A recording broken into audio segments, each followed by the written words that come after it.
Dans Demain nous appartient, plus de peur que de mal pour Bénédicte tandis que Soisic montre ses talents d'enquêtrice. De son côté, Charles montre patte blanche alors que Martin pointe l'accusation sur William. Lundi 6 mai 2024 dans Demain nous appartient. Le soulagement est de mise pour Bénédicte. William annonce à Étienne qu'elle est sortie d'affaire. Une bonne nouvelle qu'apprend également Aurore, qui fait le point sur l'enquête avec Martin.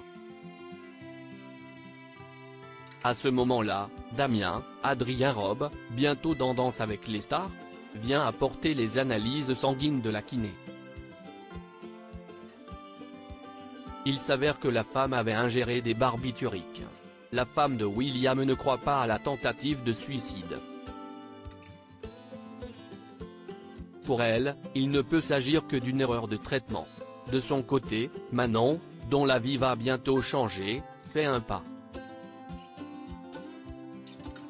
Elle tente de se remettre sur ses jambes avec l'aide de béquilles.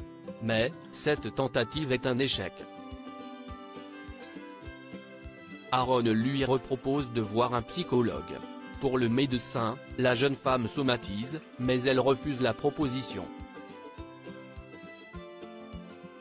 À l'hôpital, Aurore interroge sa belle-sœur. Cette dernière nie avoir voulu mourir.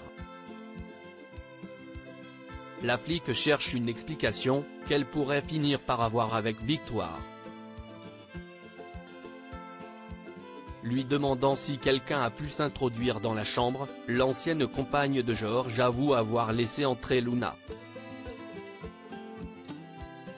Demain nous appartient en avance, Nour en couple avec Bart, Soisic enquête. À l'hôpital, Nour semble très accaparée par son portable, ce qui fait tiquer Soisic, Charline Nune, qui a révélé les réactions des fans à son personnage. Cette dernière est persuadée que son ami a un nouvel amoureux. Malgré les négations de l'infirmière, la compagne de François est bien décidée à débusquer le heureux élu. Elle interroge notamment Marianne.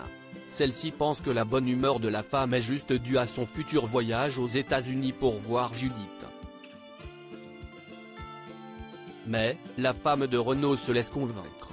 Consciente de l'enquête de la gynéco, Victoire, elle, fait mine de tout savoir, avant de se moquer copieusement de Soisic. Mais, cette dernière ne relâche pas la pression. Alors qu'elle est au spoon avec François, la jeune femme aperçoit Nour particulièrement complice avec Bart.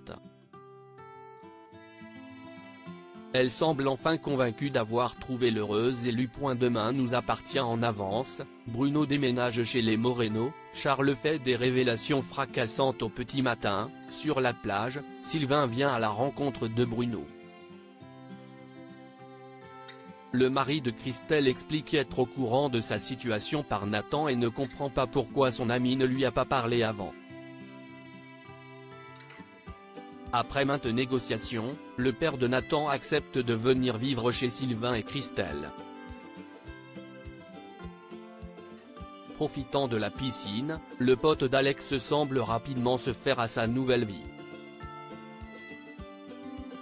De son côté, Charles semble réticent au changement. Lors d'un déjeuner au spoon avec Sarah, Jessica propose à son petit ami de la suivre à Paris. Réticent, le jeune homme explique que toute sa famille est ici. Plus tard, lorsque la créatrice revient sur le sujet, elle sent le manque d'enthousiasme de son amoureux.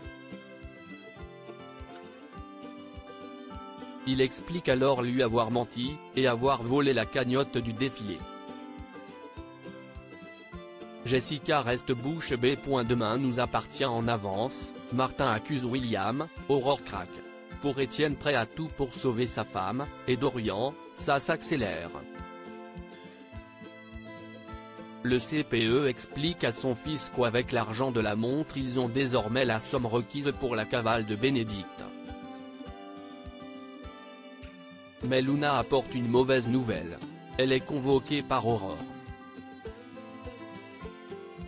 Lors de l'interrogatoire, la jeune femme tente tant que bien mal de montrer sa bonne volonté, mais craque nerveusement à l'idée d'être accusée du pire. Pour la capitaine Jacob, c'est elle qui a donné les barbituriques à sa belle-mère. Mais Martin a une toute autre idée. Pour lui, il fallait un médecin pour donner la bonne dose du médicament sans risquer la vie de la kiné.